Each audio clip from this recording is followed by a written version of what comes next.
এই যে আলু, মাংসের জন্য আলু ভাজাচ্ছে, একটু লবণ দেওয়া হলো, আর একটু হলুদ দেওয়া হবে আলুটা ভাজার সময়।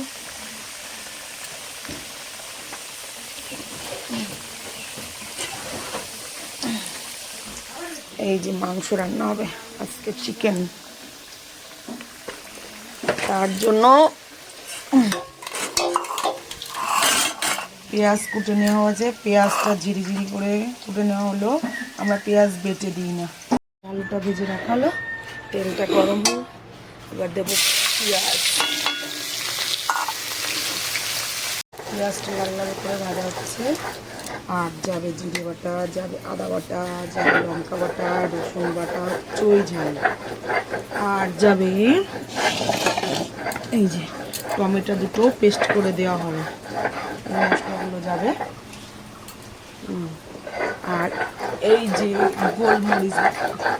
গোলমরিচ বাটা দেওয়া হবে মাংসতে, হেভি টেস্টি হবে। এই যে চই ঝাল দিলে হেভি টেস্ট। গরম মশলা দিতে দেওয়া হবে মাংস টেস্ট নামার আগে। এই যে গোলমরিচ বাটাটা, এই যে পেঁয়াজ লাল লাল করে ভাজা হচ্ছে মাংসের জন্য।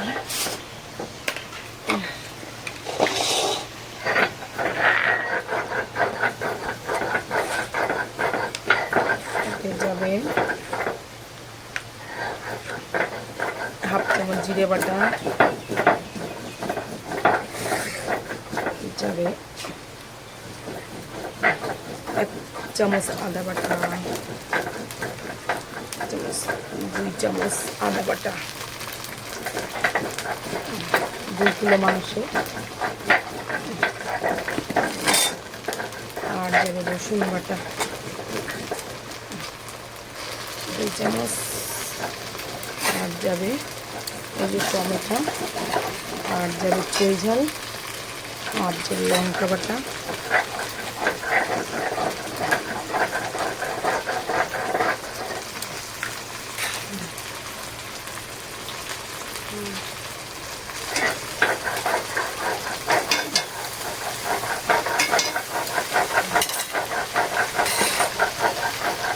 আর গোলমরিচটা যাবে পরে।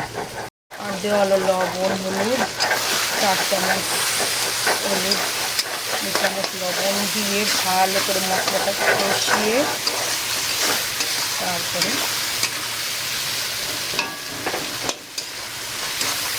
টমেটোটা কষতে কষতেই গলে যাবে।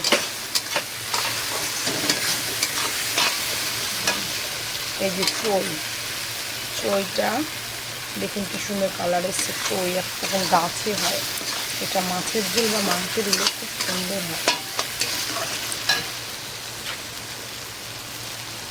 মশলাটা এই যে ভালো করে কষে এসছে, এই দেখুন তেল বেরিয়ে এসছে।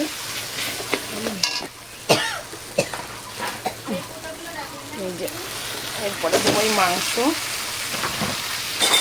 আর একটু দেবো টক দই 2 চামচ, 1 চামচ 2 কিলো মাংস তো 1 থেকে 150 গ্রাম টক দই লাগবে।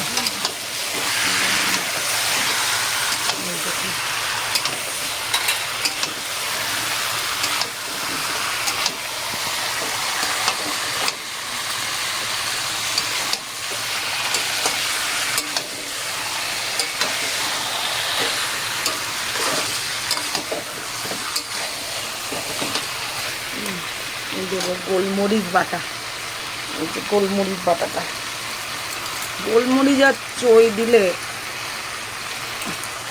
অসম্ভব সুন্দর লাগে।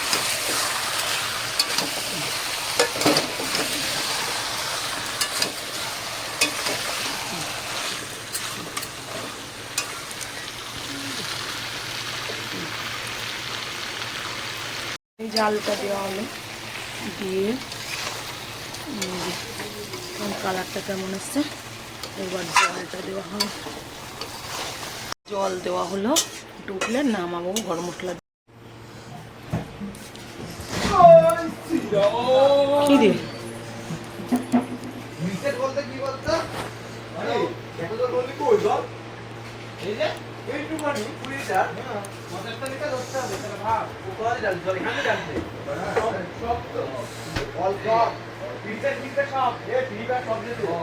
মাংসটা